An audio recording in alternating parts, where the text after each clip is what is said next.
अनुजा एक ऐसा नाम, एक ऐसी शख्सियत जिन्होंने देश का नाम तो रोशन किया ही है, सभी लड़कियों के लिए भी मिसाल कायम की है। भारी राइफल को उठाकर निशाना लगाना कोई आसान बात नहीं है, लेकिन अनुजा ने 2006 के कॉमनवेल्थ गेम्स में राइफल शूटिंग में गोल्ड मेडल हासिल किया। मैं पहले मुंबई में रहती थी, मेरी सारी पढ़ाई वहीं से हुई है। तो कॉलेज में मैंने एनसीसी ज्वाइन किया था, तो शूटिंग एज अ एनसीसी की एक एक्टिविटी थी। शूटिंग एनसीसी में करते थे। एनसीसी की तरफ से मैंने अपना पहला नेशनल खेला और पहले नेशनल में एनसीसी के लिए गोल्ड मेडल भी जीता था। वो एनसीसी ख़त्म होते ही जहाँ पर हम ट्रेनिंग करते थे वर्ली में, वहाँ पर एक कोच थे मिस्टर संजय चक्रवर्ती। तो उन्होंने हमें, चूँकि एनसीसी ख़त्म हुआ था, पर उन्होंने हमारा परफॉर्मेंस देख के उन्होंने कहा कि आप महाराष्ट्र के लिए शूटिंग करने आ जाओ, रेगुलर ट्रेनिंग शुरू करो। तो वहाँ से मेरी ट्रेनिंग की शुरुआत हुई एनसीसी शूटिंग की। आज से 9 साल पहले अनुजा की शादी समरेश जंग के साथ हुई, जो खुद अचूक निशानेबाज हैं। इसके बावजूद अनुजा ने अपनी एक अलग पहचान कायम की। मुझे शूटिंग में ज़्यादा मज़ा आता था। पढ़ाई के लिए भी कॉलेज उतना अटेंड नहीं कर पाते थे, तो मेरे फ्रेंड्स ने भी काफ़ी मदद करी। जब भी मौका मिलता था तो उनसे नोट्स लेना, बाकी जब हम बाहर कैंप्स पे टूर्स पे जाते थे तब पढ़ाई करना, ऐसे करके पढ़ाई भी पूरी करी और शूटिंग भी ठीक ठाक कर ली थी। शादी के बाद अनुजा दिल्ली आ गईं, पर दिल्ली में शूटिंग आसान नहीं थी। अनुजा को बहुत सी परेशानियां आईं, जिनमें सबसे बड़ी समस्या थी शूटिंग रेंज की, जो घर से बहुत दूर थी।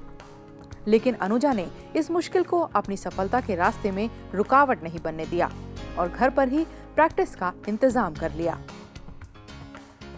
शादी के बाद मैं दिल्ली आई, तो दिल्ली आने के बाद एक्चुअली शूटिंग की थोड़ी सी समस्या आने लगी, क्योंकि बॉम्बे में था कि जो शूटिंग रेंज थी अपने आप आना जाना करते थे, पर यहाँ पर मतलब मैं हैरान थी कि जो दिल्ली जैसे कैपिटल शहर है, यहाँ पर सिर्फ एक रेंज है, वो भी इतनी दूर के वहाँ पर पब्लिक ट्रांसपोर्ट कोई अवेलेबल नहीं था। मुझे गाड़ी चलानी नहीं आती थी। समरेश अपना स्कूटर पे अपना कर लेते थे काम, पर मेरा जो है शूटिंग राइफल शूटिंग का सामान इतना होता था कि हम स्कूटर पे नहीं जा सकते थे। तो बाबा हमें ले जा, जब भी कैंप्स होते थे तो बाबा हमें रोज़ ले जाते थे, रोज़ शाम को लाते थे। ऐसे काफ़ी 1-1.5-2 साल तो ऐसे ही कैंप्स किए, ट्रेनिंग ऐसे ही करी। पर थोड़ा सा फ़र्क आया शूटिंग में, क्योंकि जो मैं पहले हफ्ते में 6 दिन प्रैक्टिस करती थी वो थोड़ी सी यहाँ पर कम हो गई, तो उससे मेरे थोड़ा परफॉर्मेंस पे थोड़ा सा इफ़ेक्ट हुआ। फिर मेरी बेटी हुई सौरवी, और सौरवी के होने के बाद वापस जब मैंने स्टार्ट किया शूटिंग, तब तो थोड़ा सा ज़्यादा चैलेंज था, क्योंकि घर की थोड़ी जिम्मेदारियां होती है, बेटी है छोटी, और वापस से करना।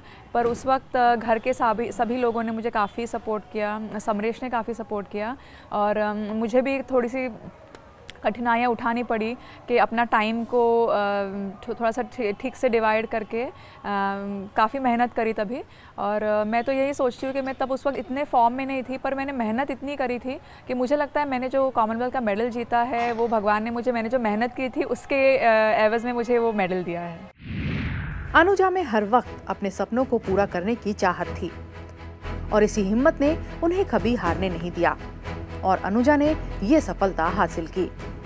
उस वक्त स्पोर्ट्स का ऐसा कुछ था नहीं उन दिनों में, ये तो अभी 15-18 साल पहले की बात है। तब स्पोर्ट्स का ऐसा कुछ था नहीं कि कुछ स्पोर्ट्स के जॉब्स थे या कुछ कमर्शियल उससे कुछ बेनिफिट हो सकता है।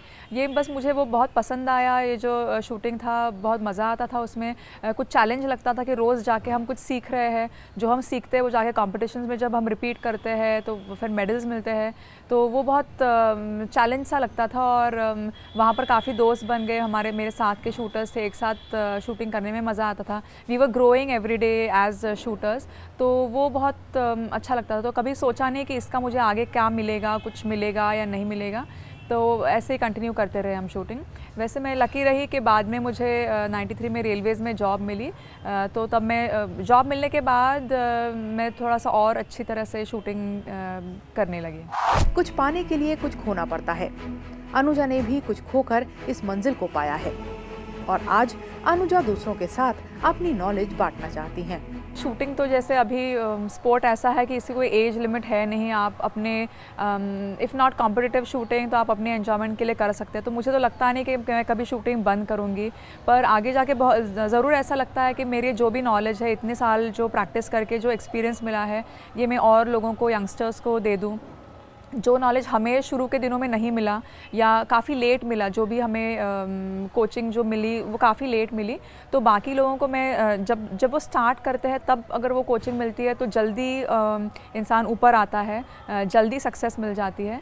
तो मैं चाहूँगी कि मैं अपने एक्सपीरियंस का फ़ायदा दूसरों को कराऊँ, तो आगे कोचिंग करने का सोचते हैं।